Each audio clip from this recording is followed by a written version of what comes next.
Engkau tidak pernah meninggalkan kami, bahkan di saat-saat kami mengalami sesuatu yang pahit dalam hidup kami, Tuhan. Pertolongan yang datang dari Tuhan selalu kami dapatkan. Itu sebabnya kami bersyukur kepadamu, kami berterima kasih kepada Tuhan. Anugerah-Mu terlalu besar dalam hidup kami. Kami tidak bisa menghitung bagaimana banyaknya cinta kasih-Mu, kemurahan-Mu yang besar dalam hidup ini, Tuhan. Hanya yang dapat kami katakan kepadamu, kami bersyukur. Terima kasih Tuhan, buat anugerah-Mu yang begitu besar. Sebentar kami mau dengar firman-Mu, Tuhan. Mari Engkau tolong kami, Roh Kudus bekerjalah di ruangan ini, sehingga kami tidak kehilangan berkat lewat firman-Mu. Bahkan firman-Mu menegur kami, menguatkan kami, memotivasi kami untuk kami hidup sebagai orang-orang yang percaya kepadamu. Kuasa-kuasa yang bukan dari Tuhan kami patahkan di dalam nama Yesus. Dan kami hanya mengundang kuasa Tuhan untuk tinggal di ruangan ini, bahkan di ruangan hati kami. Terima kasih Tuhan, kami mau duduk dengan tenang untuk mendengarkan firman-Mu. Di dalam nama Tuhan Yesus kami berdoa. Haleluya. Amin.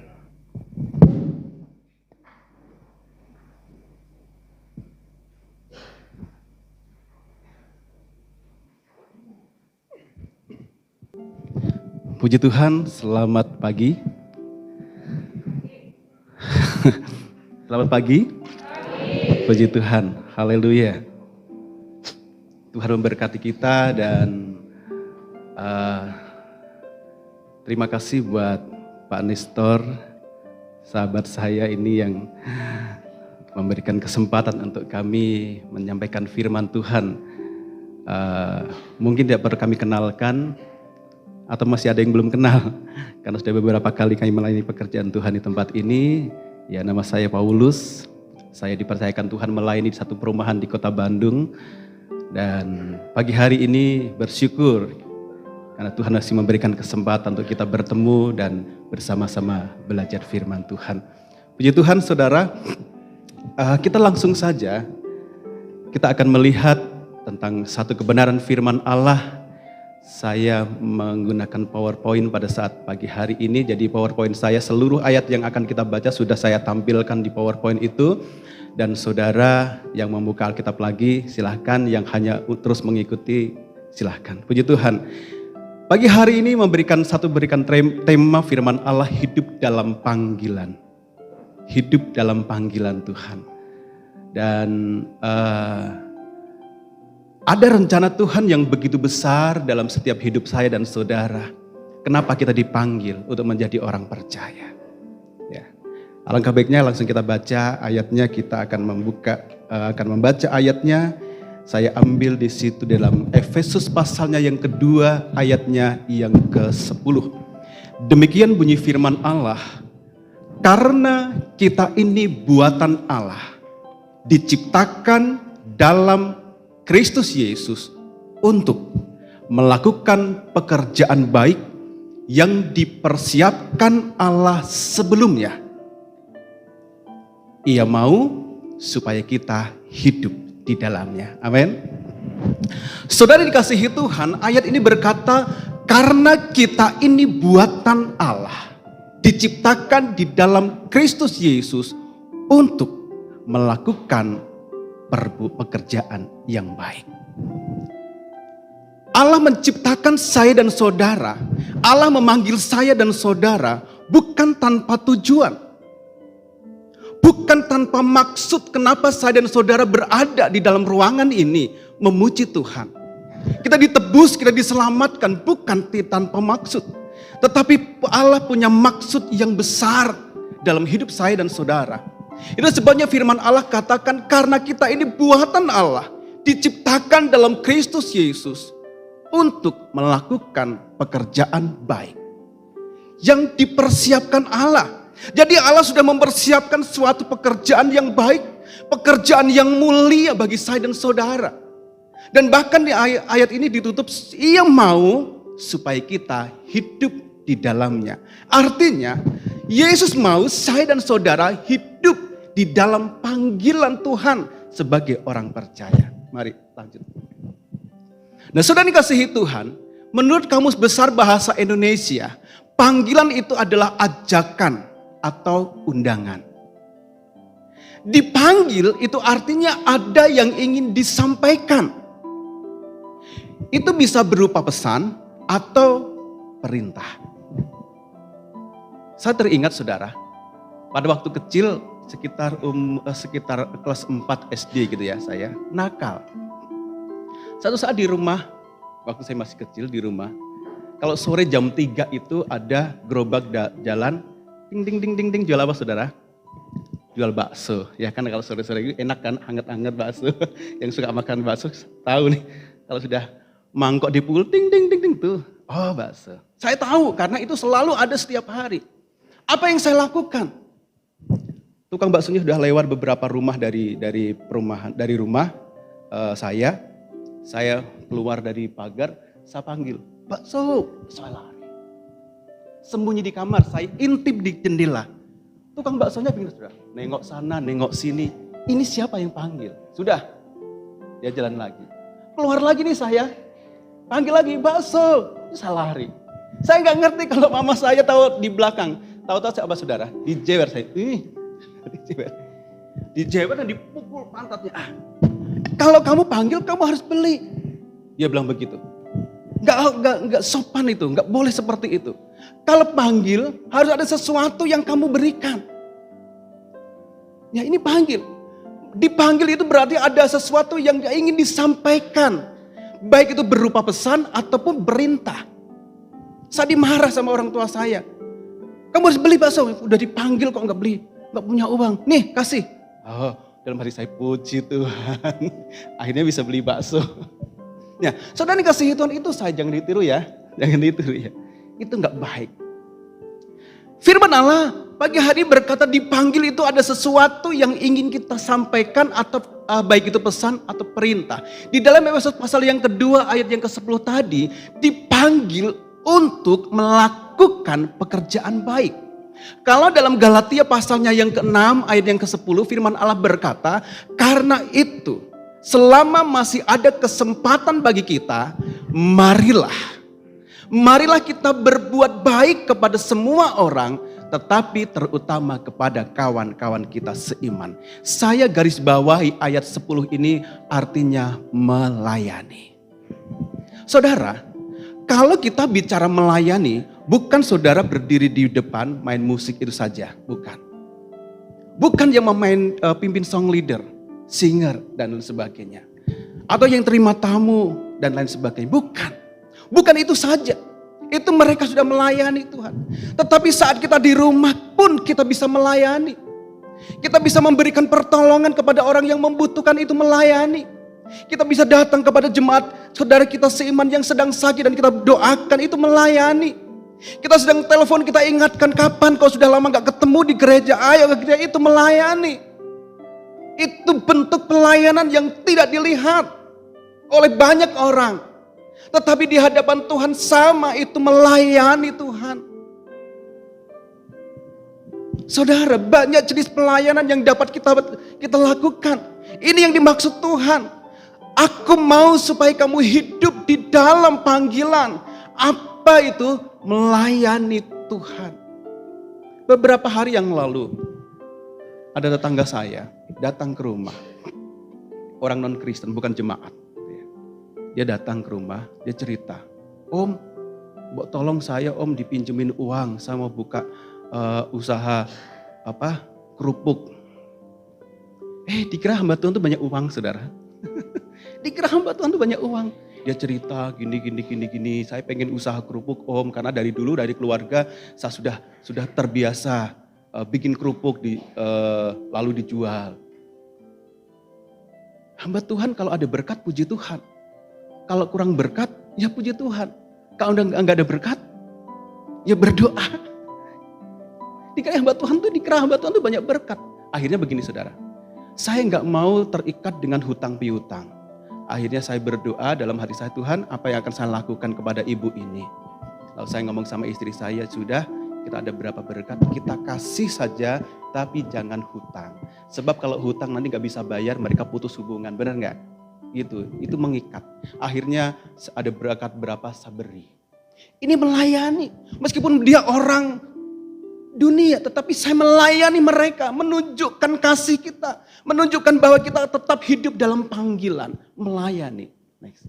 Nah, saudara dikasihi Tuhan, semua orang bisa bekerja, tetapi tidak semua orang bisa bekerja dengan baik, benar?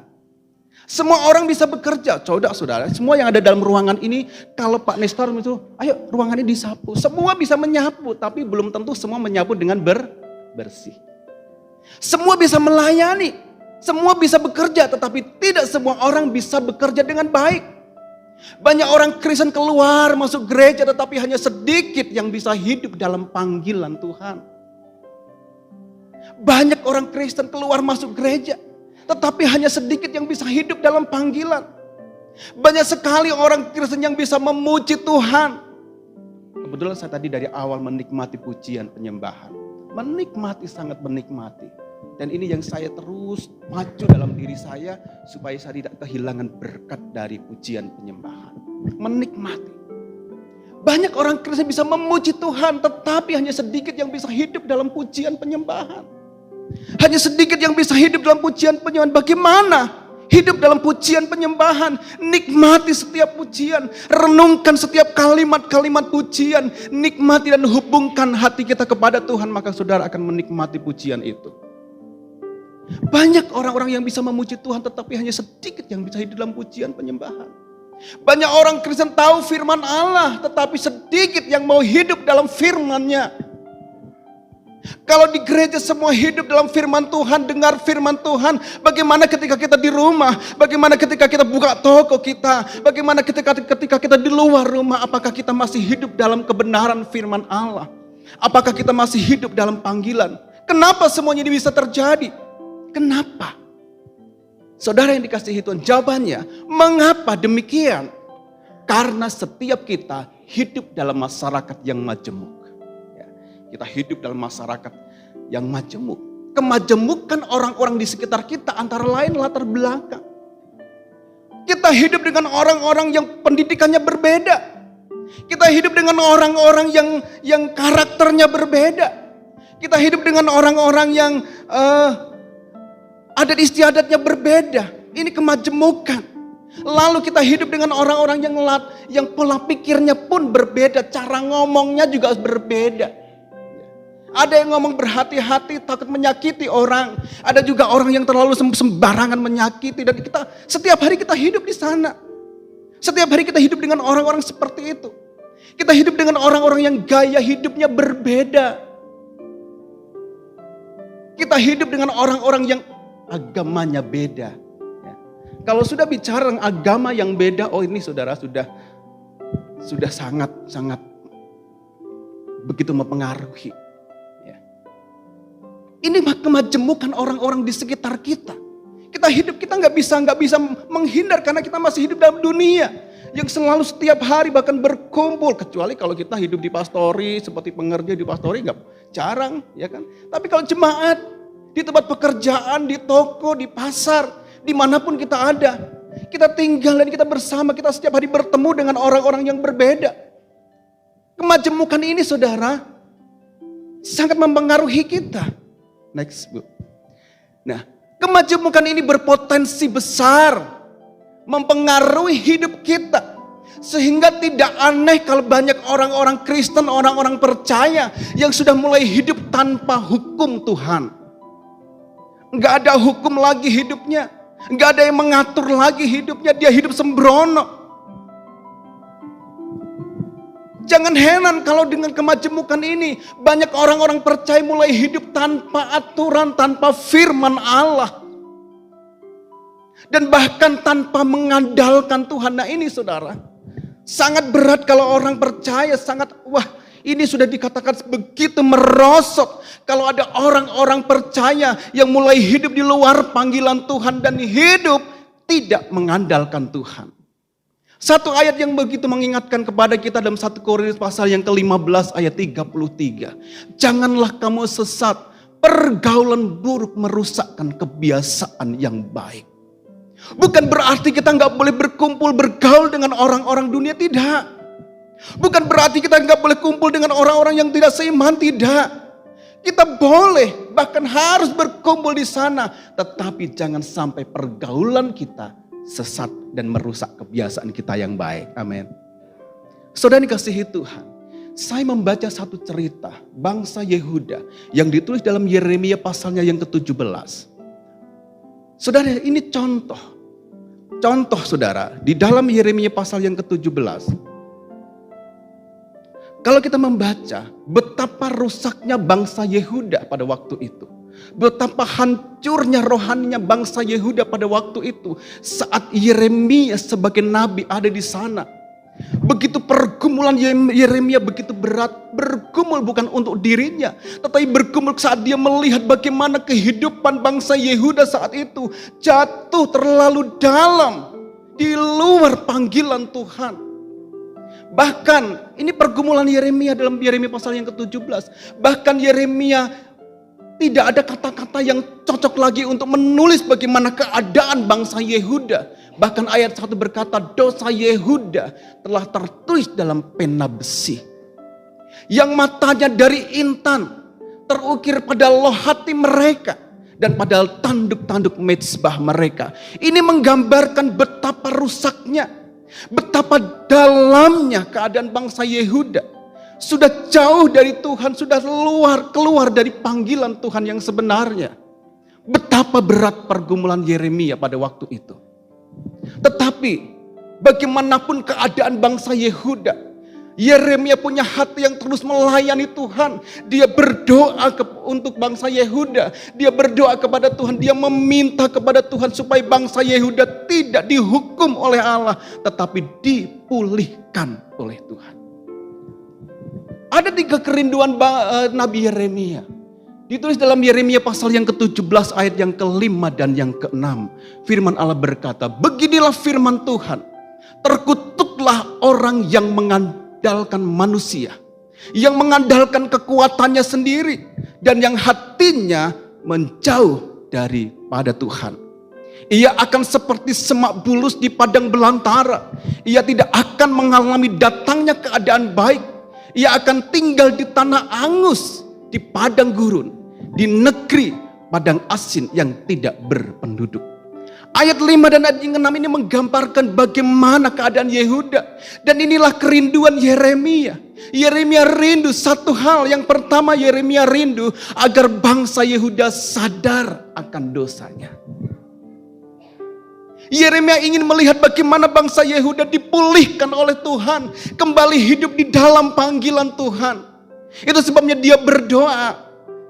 Dan dia katakan kepada bangsa Yehuda, terkutuklah orang yang mengandalkan Tuhan. Tujuannya apa? Supaya bangsa Yehuda sadar akan dosanya dan kembali. Tetapi bangsa Yehuda nggak pernah ngerti apa yang dimaksud dengan firman Allah.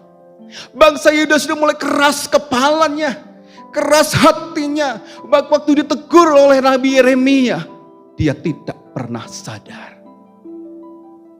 Tidak putus asa Yeremia untuk terus berdoa. Dan memberi keinginan bagaimana bangsa Yehuda ini kembali kepada Tuhan. Terus dia berdoa. Kerinduan Yeremia yang kedua. Ayat yang ke-7, ayat yang ke-8.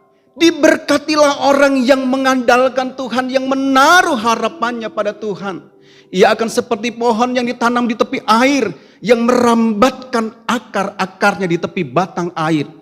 Dan yang tidak mengalami datangnya panas terik. Yang daunnya tetap hijau. Yang tidak khawatir dalam tahun kering. Dan tidak berhenti menghasilkan buah. Ayat yang ke-7, 8. Diberikan firman ini kepada bangsa Yehuda. Supaya bangsa Yehuda kembali melihat bagaimana orang yang hidup di dalam Tuhan itu diberkati. Orang yang hidup dekat dengan Tuhan, orang yang hidup dalam panggilan Tuhan itu hidupnya diperhatikan oleh Tuhan. Bersamamu Bapa, ku lewati semua. Terus saudara?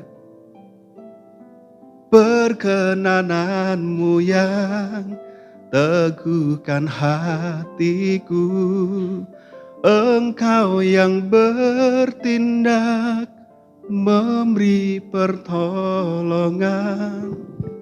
Anugerahmu besar melimpah bagiku. Inilah yang rupanya yang dirindukan Yeremia. Agar bangsa Yehuda setiap saat menikmati pertolongan Tuhan. Menikmati lawatan Tuhan, ada pertolongan, ada jawaban. Tentunya kita pun juga rindu bagaimana hidup kita setiap hari. Saat kita berdoa kepada Tuhan, ada lawatan Tuhan, ada pertolongan Tuhan.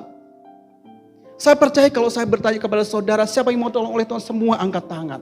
Karena inilah hidup kita. Kita rindu ditolong oleh Tuhan, kita rindu diberikan mujizat oleh Tuhan.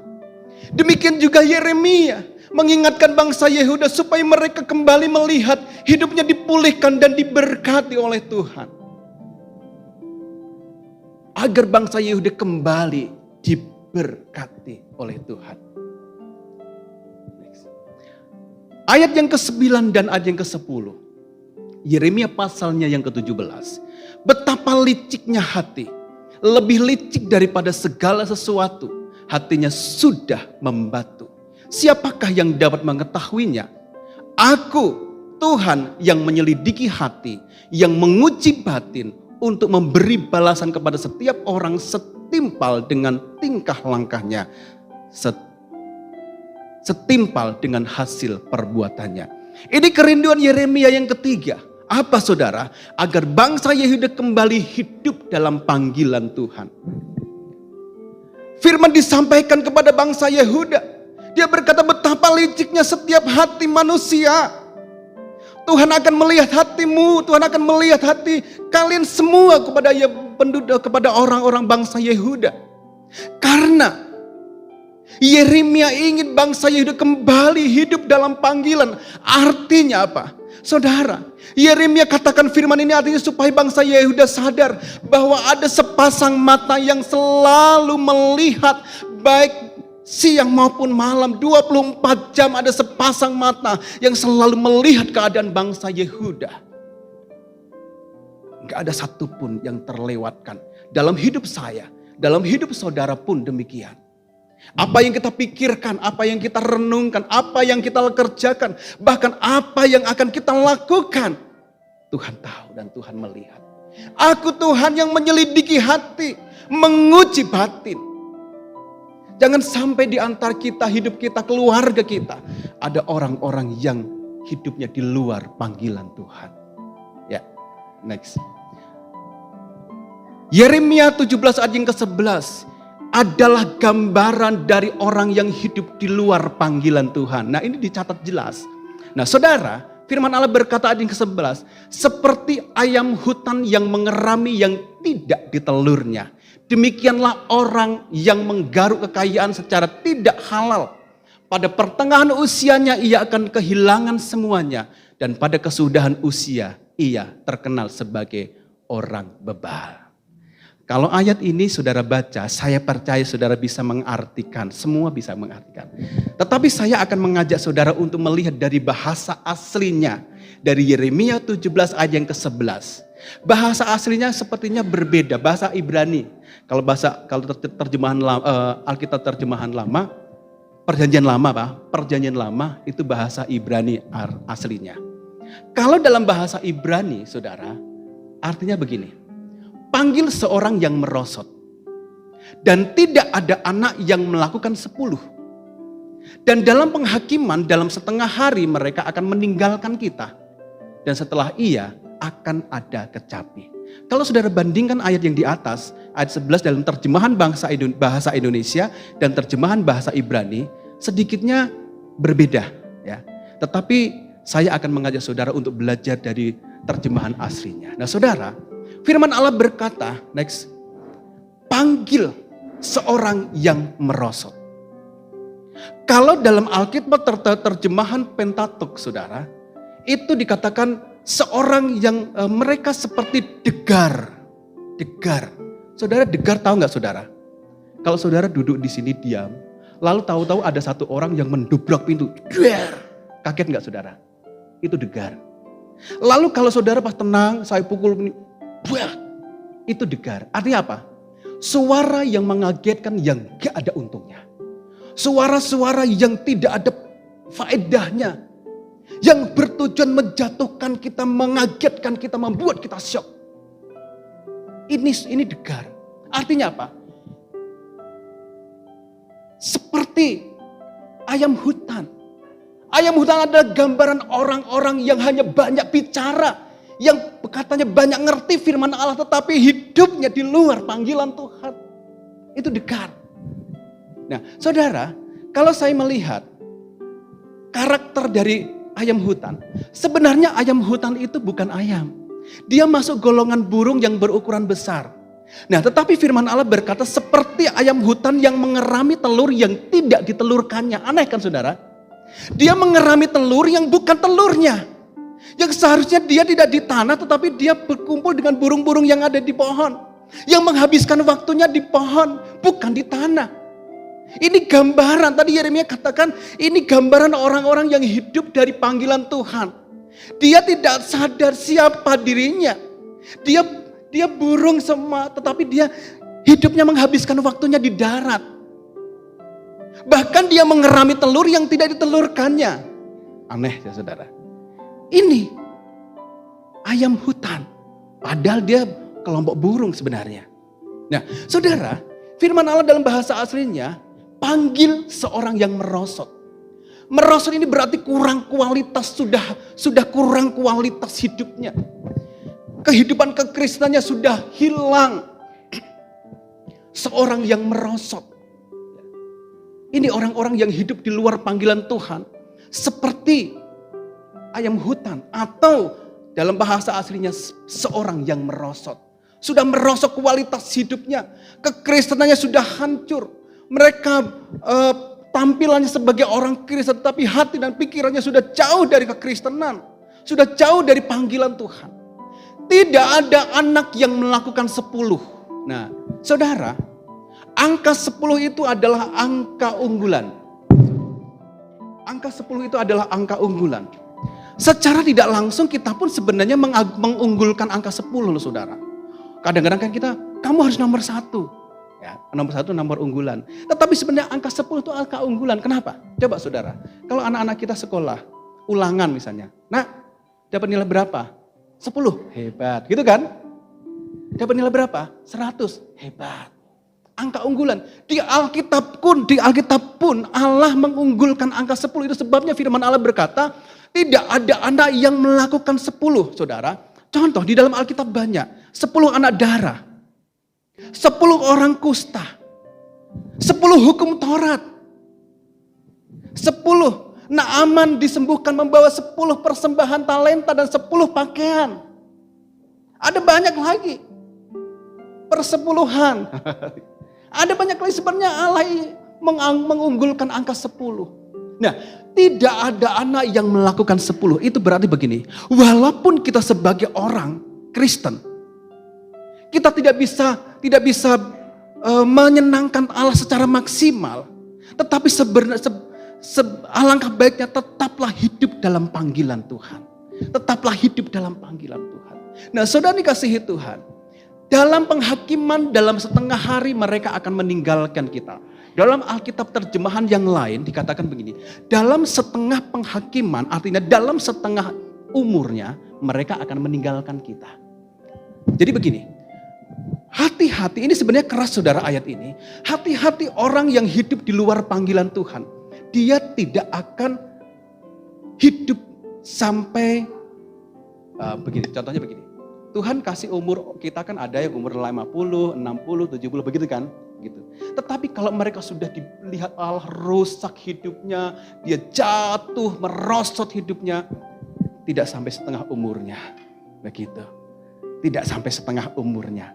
Dalam penghakiman Alkitab terjemahan lain, dalam penghakiman mereka mereka sudah tidak ada lagi. Dan setelah dia akan ada kecapi. Kecapi ini adalah gambaran sukacita. Kecapi ini adalah gambaran kebahagiaan, ketawa, bersukacita, beria-ria, itu kecapi. Jadi begini, kalau di dalam rumah tangga kita, ada satu orang saja yang hidupnya di luar panggilan Tuhan, tidak pernah ada sukacita di rumah itu. Sadar atau tidak sadar, di dalam rumah kita kalau ada satu orang pun yang hidup di luar panggilan Tuhan, di rumah tangga kita tidak pernah ada kecapi. Enggak pernah mendatangkan sukacita. Firman Allah dengan jelas berkata, dan setelah dia baru akan ada kecapi. Kalau dia sudah tidak ada dalam rumah tangga kita, dalam pekerjaan, dalam toko usaha kita, enggak ada orang-orang seperti itu, barulah hati kita bersukacita, baru ada kecapi. Jadi PR bagi saya dan saudara, lalu apa yang saya lakukan? Apa yang akan kita kerjakan? Lihat, ada enggak di rumah kita orang-orang yang mulai hidup di luar panggilan Tuhan? Suami yang hidup di luar panggilan Tuhan, istrinya enggak pernah menikmati kecapi. Anak-anaknya enggak pernah menikmati hiburan, enggak pernah menikmati sukacita. Karena kecapi tidak ada ketika masih ada orang-orang yang hidup di luar panggilan Tuhan. Kalau ada istri yang sudah hidup di luar panggilan Tuhan, di rumah itu pun juga tidak pernah ada kecapi. Karena firman Allah jelas, dan setelah dia tidak ada, baru akan ada kecapi. Jadi mari saudara, jangan biarkan. Bahkan mungkin diri kita sadar, aduh aku sudah lama meninggalkan Tuhan, sudah jauh dari Tuhan. Jangan sampai di rumahku tidak ada kecapi, tidak ada sukacita, tidak ada kuasa Tuhan di rumahku. Karena kita hidup di luar panggilan Tuhan. Masih ada kesempatan bagi saya dan saudara untuk kembali. Yeremia tadi berdoa agar bangsa Yehuda kembali. Supaya apa? Di dalam rumah tangga kita ada sukacita. Mari kita renungkan. Bagaimana seminggu ini di rumah tangga kita? Ada sukacita atau tidak? Saudara gak perlu ngomong. Tetapi Tuhan tahu ada sukacita atau tidak. Kenapa gak ada sukacita di dalam rumah tanggaku? Kenapa gak ada kecapi di tengah-tengah keluargaku? Siapa yang rumahnya hidup di luar panggilan Tuhan? Apakah anakku? Apakah istriku? Apakah suamiku? Yang mulai hidup di luar panggilan Tuhan? Mari kita kembali. Bergandengan tangan, minta pemulihan dari Tuhan, minta diubahkan dari Tuhan, supaya di tengah-tengah keluarga kita tetap ada kecapi, tetap ada sukacita, dan tetap ada Tuhan di sana. Supaya setiap hari ada sukacita di dalam hidup kita. Next. Saudara dikasihi Tuhan, Efesus pasal yang kedua ayat yang ke-10 tadi. Sekali lagi, karena kita ini buatan Allah, diciptakan dalam Kristus Yesus untuk melakukan pekerjaan baik yang dipersiapkan Allah sebelumnya. Ia mau supaya kita hidup di dalamnya. Hidup di dalamnya. Saudara, kalau ada orang yang hidup di luar panggilan Tuhan, itu sudah menjadi masalah. Dan masalah itu harus diselesaikan. Kemarin sore saya membawakan firman Tuhan kepada anak-anak pemuda remaja tentang 3 kunci menghadapi masalah. Saya sudah cerita sama kaum muda, ini latar belakang kenapa saya menyampaikan ini ke kaum muda. Bukan berarti kaum muda itu gak punya masalah, justru masalah yang paling berat itu awalnya dari pemuda-pemuda, anak-anak. Itu sebabnya dia harus menyelesaikan. Masalah itu diselesaikan. Dan nanti sore saya akan khotbah tentang antara masalah, persoalan, tantangan, dan pergumulan. Itu beda semua saudara. Masalah itu bukan persoalan itu bukan masalah. Persoalan itu bukan tantangan, bukan pergumulan. Kebanyakan kita kan, kita sedang masalah, persoalan. Beda sebenarnya. Jawabannya nanti sore. Jadi saudara, saya mengundang saudara datang supaya kita ngerti. Ya, tahu apakah saya ini sedang menghadapi masalah atau persoalan, begitu loh. Apakah saya sedang menghadapi tantangan atau pergumulan? Semua itu beda, gak sama saudara. Supaya kita tidak pukul rata begitu loh. Tidak pukul rata, masalah. Padahal beda.